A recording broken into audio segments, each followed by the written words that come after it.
After having played that many games, during university, worked hard. How is it when you actually got a call to play for Tamil Nadu? Like, what were your memories that you look back at while playing for Tamil Nadu that you cherish the most, I Rohit? think even so, the year that I got picked into the Ranji Trophy side, I think that was the year the late VB Chandrasekhar was the coach of the team. So we'd won this tournament against. So this was the precursor to the Ranji Trophy, which was like a warm-up tournament. So it was called the Mohunud Daula. It had happened in Hyderabad, and I actually had a very decent tournament. And I think the finals we played against a full-strength Delhi team, which was led by Gautam Gambhir, and this was a younger Tamil Nadu Wow. side with like all the upcoming names. So there was Ishant coming back from injury. You had Navdeep Saini, Gambhir, and all the others, and they were a full-fledged Delhi team, and this was a young Tamil Nadu side, a Tamil Nadu A side, so to speak, where all of us was like 20, 21, 19, and the only older person in that team was, I think, Kebu Arun Karthik, who was leading the side.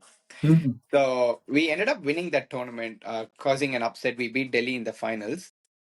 And obviously, at that point in time, you knew VB sir was trying to create a new brand of cricketer, as in playing more youngsters and stuff. But obviously, I wasn't expecting to be called up. But when it did happen, it was just incredible. Obviously, I then got to spend time with people who have always revered, right? It's like that Tamil Nadu team, when I first broke in, had six Indian cricketers. So you had Murali, Vijay, Abhinav Mukund, Dinesh Mhm. Karthik, Balaji, Ashwin, and Badri. So Wow. that was the side that I broke into. I think Vijay Shankar, myself, M. Ashwin, Mohammad. So these were the four of us who actually broke into that side. Samba and I, Rohit, have dreamed of the six players that you mentioned, and I think there have been one or two since. If all of them would play for CSK at some point in time, but sorry for disturbing you. Please go Nah, ahead. so yeah, I mean, that was the team that I broke into, right? And these are people that I've been watching since I was 13. Because when you get picked for your Tamil Nadu teams, you all go to Chepauk, you train, and you see the senior men's team there, you see the under 19s, you see the under 17s. And obviously, people say that, oh, this person's the next big thing, or whatever. And you see them with your mouth open, staring at them. And I would do that all the time, watching all these guys. And Abi is still someone who's very close to me, and he was always like two steps ahead of the curve. So he'd already played for Tamil Nadu when he was 18. He played for the India under 19 Wow. team. And then the fact that you have some of your best friends also in the side, it made that journey more enjoyable. That you get to spend the time in the dressing room with people you've grown up playing with. And at that point in time, it hadn't actually dawned on me the fact that we had six Indian cricketers in that team. And I was initially feeling bad that I wasn't getting a game, but then there was no way I was getting a game with that 11. And sadly enough, unfortunately enough, that was when Dhoni had broken into the Indian team, and Dinesh had to take a step back and come back into the Tamil Nadu setup, which is why I don't think I got as many games as well. There were a couple others wicket keepers along with me. I think there was the Yu Sushil. I think he sat close to 40 games and he played four games in that 5 year span where both of us were playing second fiddle to Dinesh. So, and Wow. not the best time. Apparently, it's like I'm pretty sure that we were just part of the wrong era, wrong generation when it came to donning the gloves. Maybe that first season you didn't get to play much. After that, what kind of So happened? I You went broke back. through.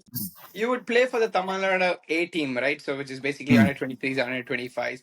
So I would be a part of the Ranji Trophy side. And once the 11 was announced, I would take up playing the same night. Obviously, I wasn't playing, and back then we didn't have substitutes, wicket keepers who could substitute. Come in as a substitute fielder. So I would take the flight. I'd go join the A team, play the game there, finish that, come back to the Ranji Trophy side again. And if I wasn't picked the next game, that travel would repeat. So it happened for a few years until I got injured again. So and that was when I had another couple years off before I could break into the side again. Right. I mean, I can't, necessarily imagine how this would have been like for a bunch of years for you to be kind of going through this. I mean, I want to just for myself understand this. When you are part of the Tamil Nadu setup, my guess is you're not thinking about, where your next paycheck is coming from. You're already getting paid. So okay, that's out of your thought process right now. But still, the next most important thing is how long is this going to go on for? Like, what was your thought process around it? Good question, Srinath. Because at that time I was 21, 22, 22, right? So you were, like you said, you weren't really thinking about money because one, your club team Mm, still pays for you. You've got a contract with them. And then on top of that, you make money that comes in from Tamil Nadu. And obviously, my parents were doing their own thing. You weren't too worried about money. And at that time, right, you're just burning, itching to just go play, get mm, runs. That's all we ever thought about.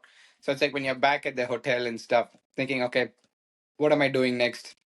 If I'm getting a chance, if I need to break in, I'll just need to score. But for me, there was a huge path, as in my path was being blocked by Dinesh. So regardless of how well I was doing, I don't think I was going to get picked at that time. Personally, that's how I felt. Probably when I came back from injury, I maybe thought that, I could potentially break in as a batsman. But you kind of put a lot of pressure on yourself to do well when you're at that stage of your career where you're not getting your games.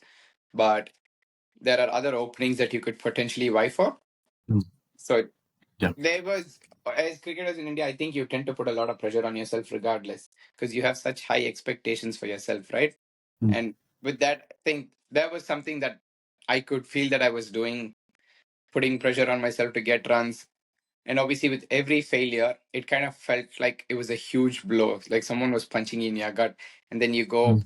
back to the drawing board to make sure that you keep trusting whatever you've been doing all this while. They keep saying, right, trust the process. It's like we didn't have a Mm. term for it back then, but you would just go stick to what you were doing.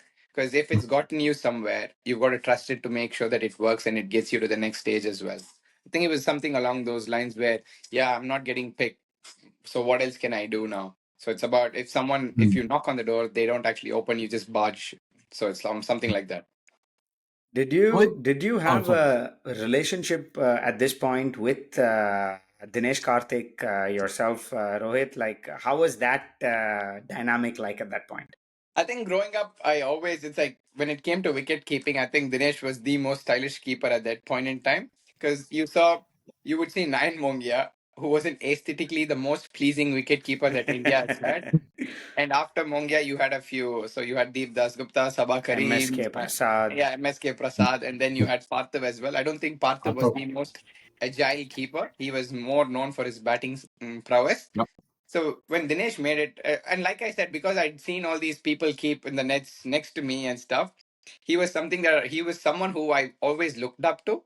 He was almost like an idol, and I would be sending out texts to him like as early as I can remember. And till date, I think Dinesh is a really good friend of mine. I can proudly say that, and I'm incredibly happy with all his achievements so far. Super proud knowing him, knowing what he's gone through.